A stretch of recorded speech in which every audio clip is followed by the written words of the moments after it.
Bonjour à vous tous qui regardez cette vidéo et merci beaucoup d'avoir choisi de la regarder. J'adresse ce message essentiellement à tous les Africains naturalisés français. Donc ce message s'adresse à tous les Africains qui ont un passeport français et qui ont le droit de vote. Nous sommes en pleine période électorale en France, une élection cruciale pour l'Afrique. Je sais que parmi nous, il y en a beaucoup qui ont renoncé à leur origine. Ils ne sont plus africains du tout. À cause de leur passeport, ils ne sont plus africains. C'est leur droit. Mais je pense que c'est de la naïveté parce que je peux avoir 10 000 passeports français sur moi. Mais quand je sors avec mes passeports dans la poche, la première chose qu'on verra de moi, ce n'est pas la nationalité française. On verra l'Afrique sur moi. On me verra comme l'Afrique. Donc mon identité, c'est d'abord africain, avant d'être français. C'est pourquoi j'adresse ce message essentiellement, comme je l'ai dit, à tous les Africains qui ont le droit de vote dans des élections en France. Je ne vais pas redire ici ce qui se passe en Afrique. Nos pays sont dans la misère. Les pays africains francophones sont dans la misère. Je pense que nous sommes les derniers au monde. Tous les pays qui ont eu un problème, qui ont eu une relation avec la France, sont des pays qui sont dans la misère totale. Je ne dis pas que toute l'Afrique est développée, mais chez les autres, il y a au moins une petite clarté. Chez les anglophones, il y a une petite clarté. Chez les anglophones, il y a une petite liberté. Chez nous, il n'y en a pas. Les derniers dictateurs au monde les plus féroces se trouvent encore dans les zones francophones. On se demande pourquoi. On se demande pourquoi. C'est un hasard que les derniers dictateurs au monde les plus féroces se trouvent encore dans les zones françaises. Dans les zones qui ont été des anciennes colonies françaises, qui le sont encore aujourd'hui. Car la France continue à nous décoloniser depuis 60 ans. Nous sommes encore en pleine décolonisation. Donc je m'adresse à tous ces compatriotes africains, tous ces frères et sœurs africains qui votent en France, en leur disant que nous n'avons pas encore le poids économique aujourd'hui. Ça va venir, mais nous n'avons pas encore ce poids économique pour balancer les choses avec la France. Mais nous avons aujourd'hui nous sommes aujourd'hui un poids électoral. Nous sommes un véritable poids électoral car nous sommes des millions à pouvoir porter un petit bulletin dans l'urne. Nous sommes des millions. Grâce à ce bulletin-là, nous pouvons changer les choses, ou nous pouvons faire bouger les choses. Grâce à ce petit bulletin, nous pouvons faire bouger les choses en Afrique. Nous ne nous intéressons pas à la politique française si elle ne s'intéresse pas à l'Afrique. Parce qu'il y a un politicien français qui a dit « La France n'a pas d'amis, elle n'a que des intérêts. » Et nous, Africains, nous devons emprunter cette expression-là pour dire aussi que l'Afrique n'a pas d'amis, elle n'a que des intérêts. L'Afrique n'a pas d'amis, elle n'a que des intérêts comme la France.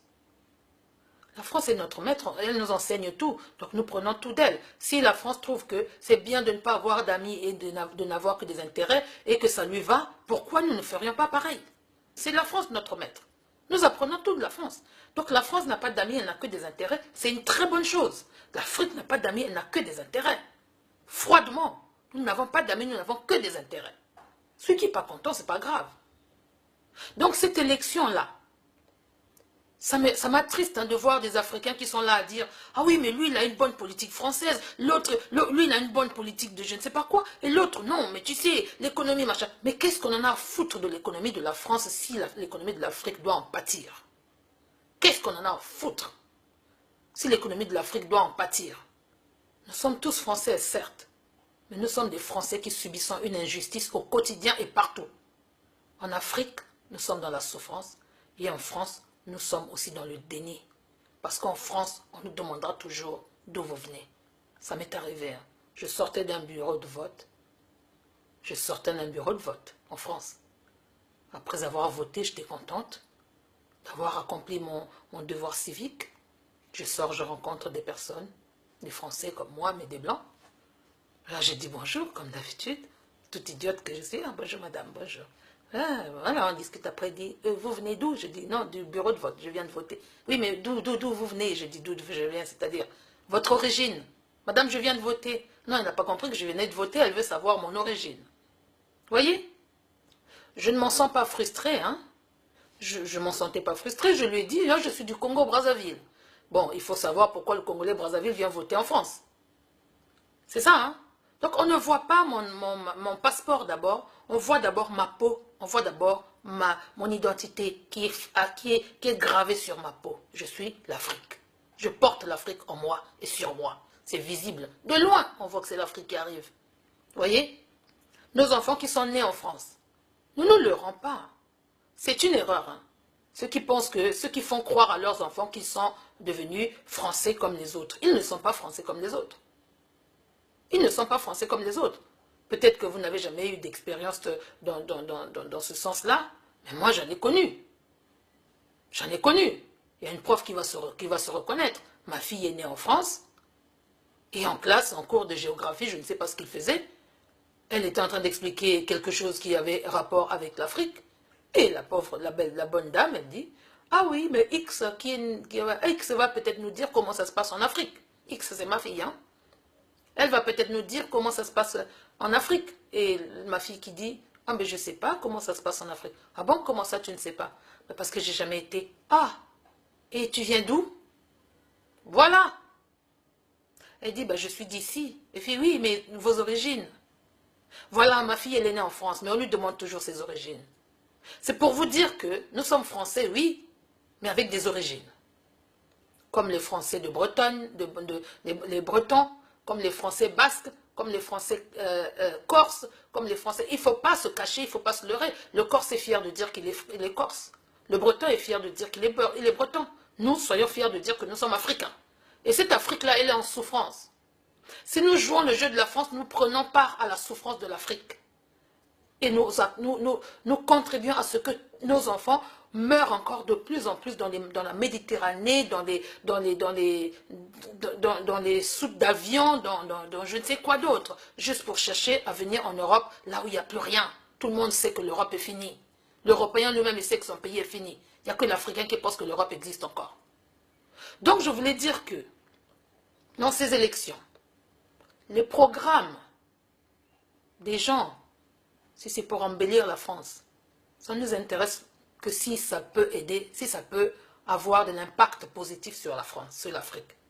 S'il n'y a pas d'impact positif sur l'Afrique, si le programme d'embellissement de la France veut dire que plus de souffrance pour l'Afrique, si le programme d'embellissement de la France veut dire que plus de nos enfants dans la Méditerranée, si le programme d'embellissement de la France veut dire que plus de nos enfants dans les soutes d'avion, si le programme d'embellissement de la France veut dire que plus de souffrance pour nos parents restés en Afrique, alors, chers amis africains, il faudrait que nous commencions à avoir le courage de comprendre que l'Afrique n'a pas d'amis, elle n'a que des intérêts. N'est-ce pas? Et qu'à ce moment-là, nous allons commencer à voir les choses autrement. N'ayons pas peur. Si un jour nous prenons le courage de dire, ok, nous avons essayé la droite, elle nous a été fatale. Nous avons essayé la gauche, elle nous a été fatale. Allons essayer les autres, les extrémités. Peut-être l'extrême gauche ou l'extrême droite. Pourquoi pas? Il ne faut pas en avoir peur. Il ne faut pas en avoir peur. Nous ne devons pas en avoir peur. Parce que le jour où nous allons prendre le courage de dire que nous allons donner nos voix à l'extrémité, que ce soit l'extrême droite ou l'extrême gauche, que tous les Africains vont décider que c'est comme ça, il n'y aura pas de deuxième tour en France. Historiquement, il n'y aura pas de deuxième tour en France. Parce que toutes nos voix vont se déporter sur une seule candidature qui n'est pas notre ami. Hein. Nous ne sommes pas amoureux du Front National. Hein. Ou je ne sais pas qui d'autre. Nous ne sommes pas amoureux du Front National, nous les Africains. Parce que le Front National ne nous aime pas. Nous n'aimons pas le Front National. Mais comme le Front National n'a pas le monopole de la haine, eh bien nous disons que nous n'aimons pas le Front National. Ce ne sont pas les personnes qui représentent le Front National que nous n'aimons pas. Hein. Nous, on ne déteste pas les gens. Ce n'est pas une question personnelle. Mais ce sont leurs propos. Ce sont leurs propos. Nous ne les aimons pas. Mais dans la mesure où ces propos-là sont contre nous, ça veut dire que nous, quand ils vont nous chasser de chez eux pour rentrer chez nous en Afrique, soyons fiers et rentrons la tête haute. Rentrons la tête haute. Et quand on va là-bas, on fait du balai. Vous comprenez ce que je veux dire? On nettoie. Chacun rentre chez lui. Chacun rentre chez lui. Donc le jour où nous aurons le courage de donner nos voix là où il faut, je pense que beaucoup de choses changeront. Parce que cette politique française qui ne nous aime pas n'aura pas de raison de soutenir des dictatures chez nous. Marine Le Pen, par exemple, si elle passe présidente, quel intérêt elle aura à soutenir les dictatures chez nous? Quel intérêt? Quel sera son intérêt à soutenir les dictatures chez nous, puisqu'elle ne nous aime pas chez elle? Puisque nous ne sommes pas les bienvenus chez elle. Quel intérêt elle aura à soutenir les dictatures chez nous? Les dictateurs qui provoquent qu'il y ait de l'immigration en France. Parce que nous sommes en France à cause de ces dictatures qui sont causées et créées par la France. Donc si nous mettons à la tête de la France quelqu'un qui n'aime pas les Africains, forcément c'est quelqu'un qui voudra que les Africains soient chez eux. Et si c'est quelqu'un qui voudrait que les Africains soient chez eux, ça veut dire que cette personne-là ne viendra pas s'interposer dans les affaires africaines. Ce n'est pas quelqu'un qui viendra dire, ok, j'impose tel président à l'Afrique. Ce n'est pas quelqu'un qui viendra faire ça. Donc il faudra que nous ayons, nous, le courage de faire ça. Pour l'instant, nous ne le voyons pas parce que l'Africain, aujourd'hui, c'est un gars égoïste. L'Africain est très égoïste. Il ne voit que lui. Il a sa maison, il a son petit boulot, il a, je ne sais pas si c'est des allocations ou je ne sais pas quoi. Il ne voit plus d'où il vient. Il ne voit plus les autres qui sont restés là-bas. Il se dit, lui, ça va. Mais les autres, on s'en fout. Chacun sa chance. Non, ça ne doit pas se passer comme ça. Ça ne peut pas se passer comme ça. L'Africain doit savoir qu'il a un devoir. L'Africain, où qu'il soit, nous devons savoir que nous avons un devoir énorme. Nos pays souffrent. Nous ne devons pas les laisser dans la souffrance. Le petit poids que nous avons ici en Europe à mettre nos voix dans l'urne, c'est peut-être ça qui va sauver nos pays. Ne pensons pas à nous. S'ils nous virent aujourd'hui, qu'ils nous disent rentrez chez vous. Où est le problème? Où est le problème?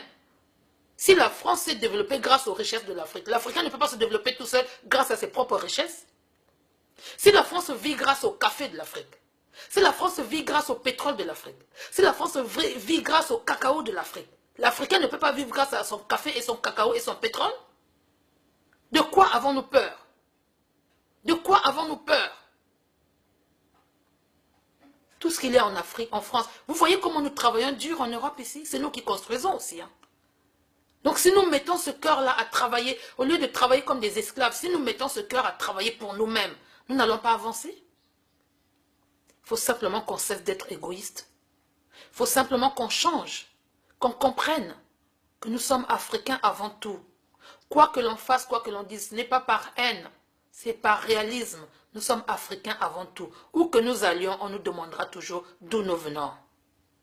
Même si vous avez vécu 100 ans en Europe, même si vous êtes né en Europe, on vous demandera toujours d'où vous venez.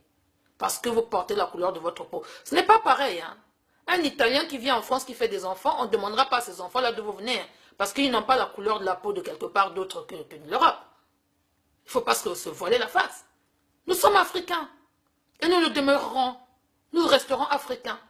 Sans vouloir faire de la haine à qui que ce soit. Nous devons comprendre que la politique française, si elle doit desservir la politique africaine, elle ne nous intéresse pas du tout. Quelqu'un qui vient avec sa politique pour faire du mal à l'Afrique, ça ne nous intéresse pas du tout. Ça ne nous intéresse pas. Nous sommes en France, nous aimons la France, nous vivons en France, nous construisons la France, mais nous voudrions savoir que nos pays aussi se construisent. Nous voudrions savoir que nos parents restés là-bas sont bien. Nous voudrions savoir que la France, nous ne sommes pas complices de la destruction de nos pays. Parce que tout ce que nous faisons, nous, ici en Europe, a de l'impact négatif aussi, puisque c'est la politique française qui détruit chez nous. Ça veut dire que nous contribuons, nous, ici, à détruire chez nous. Nous ne voudrions pas de ça. Si nous devons être en paix en France, nous voudrions aussi avoir cette paix dans l'esprit de se dire, chez moi, tout va bien. En Afrique, il y a des génocides qui se passent, par exemple, aujourd'hui au Congo, à Brazzaville, depuis que Hollande a donné le droit à Sassou Nguesso de consulter son peuple. Sassou Nguesso est en train de consulter son peuple dans le pool. Il est en train de tuer tous les jours, mais personne n'en parle. On s'en fout, puisque la France prend son pétrole tranquillement.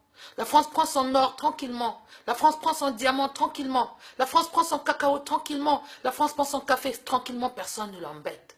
Alors, chers Africains, si nous ne pouvons pas changer cette donne-là, nous demeurons esclaves à vie. Ce n'est pas parce que vous êtes un chef d'équipe quelque part. On ne vous mettra jamais directeur d'une banque en France. Jamais. Vous aurez toujours quelqu'un au-dessus de votre tête. Vous ne serez jamais chef de quelque chose. Combien de proviseurs, dites-moi en France, combien de proviseurs noirs vous connaissez? Parce que les enseignants en France, moi je prends que ce secteur-là, hein, parce que c'est le secteur que je connais. Combien de proviseurs de lycées noirs que vous connaissez en France, que nous connaissons en France? Il y en a combien? Je voudrais je lance ce défi. Hein. On va compter le nombre de proviseurs noirs qu'il y a en France.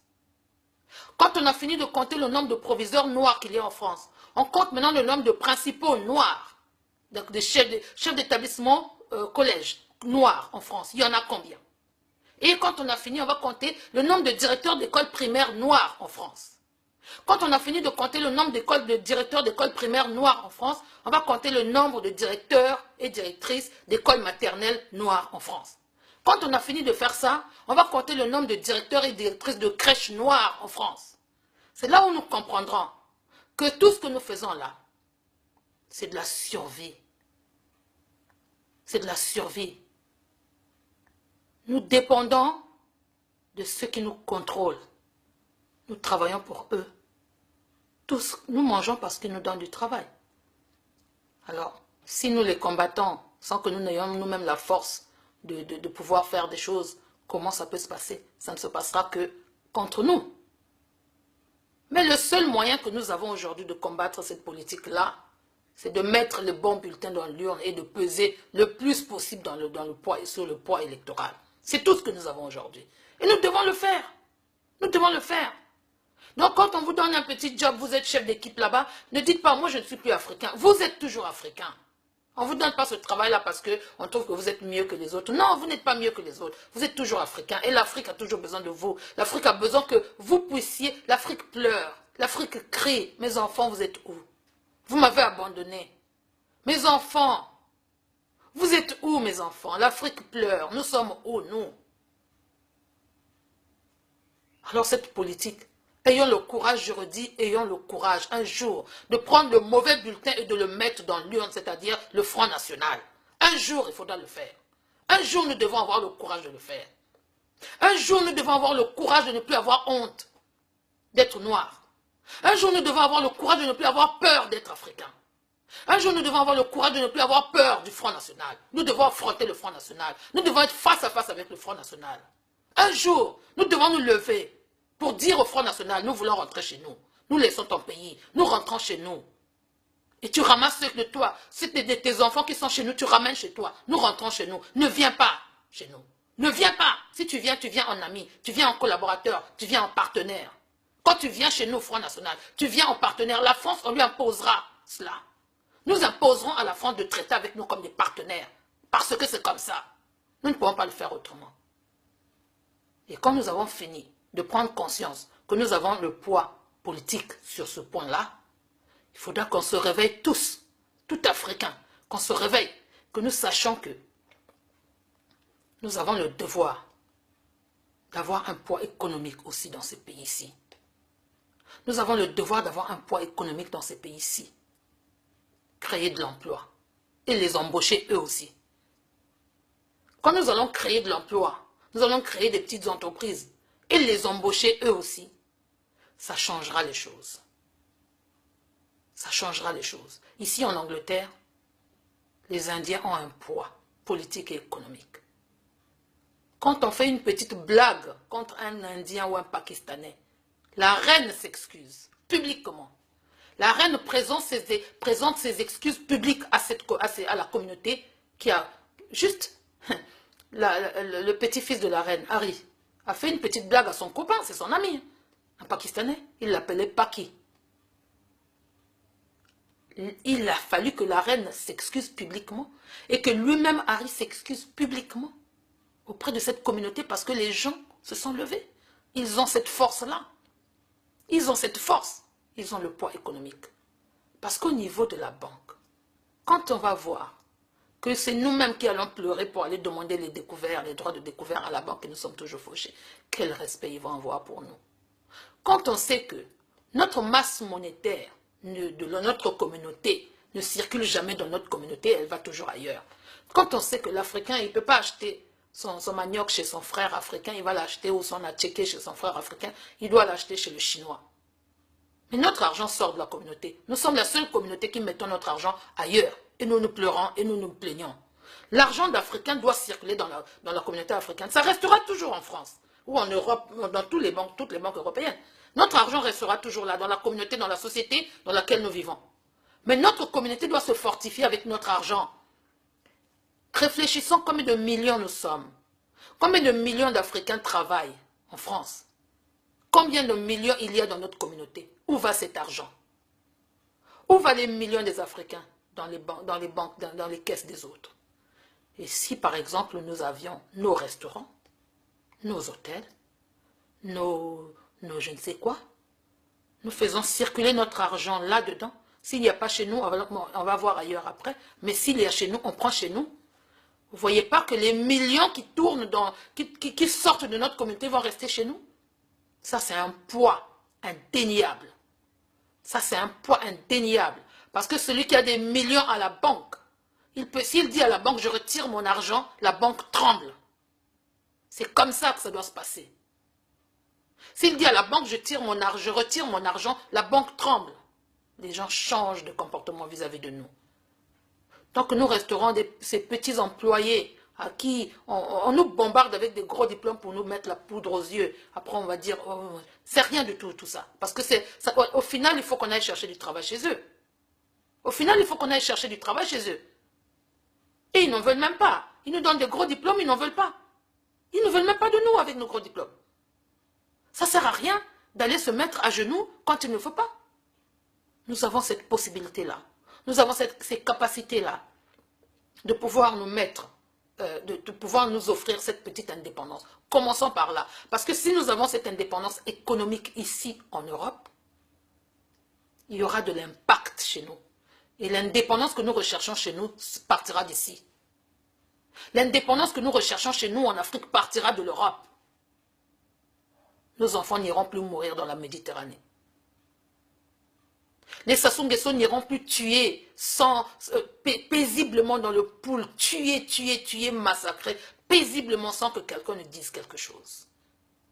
Plus personne ne fera ce genre de choses. Parce que nous serons un vrai poids. En plus du poids politique, nous serons un poids économique. Nous devons le faire. Nous devons apprendre à le faire. Alors, chers Africains, nous qui avons les passeports français, utilisons nos passeports, pas pour dire aux autres, moi je suis français. Non, utilisons nos passeports pour sauver l'Afrique. Il n'y a que ça, il n'y a que comme ça qu'on va sauver l'Afrique. Si nous ne le faisons pas, nous allons continuer à nous plaindre. La France continuera à avoir ses intérêts et nous, on continuera à avoir nos larmes à faire couler. L'Afrique a besoin de l'Africain. Où qu'il soit, l'Afrique a besoin de l'Africain. N'ayons plus peur. Si la France se développe avec notre cacao, si la France se développe avec notre café, si la France se développe avec notre pétrole, nous allons nous développer avec notre cacao, notre café, notre pétrole et notre amour pour l'Afrique. L'Afrique n'a pas d'amis, elle n'a que des intérêts. Merci d'avoir regardé et merci de partager cette information auprès de tout Africain. L'Afrique n'a pas d'amis, elle n'a que des intérêts. À bientôt. Au revoir.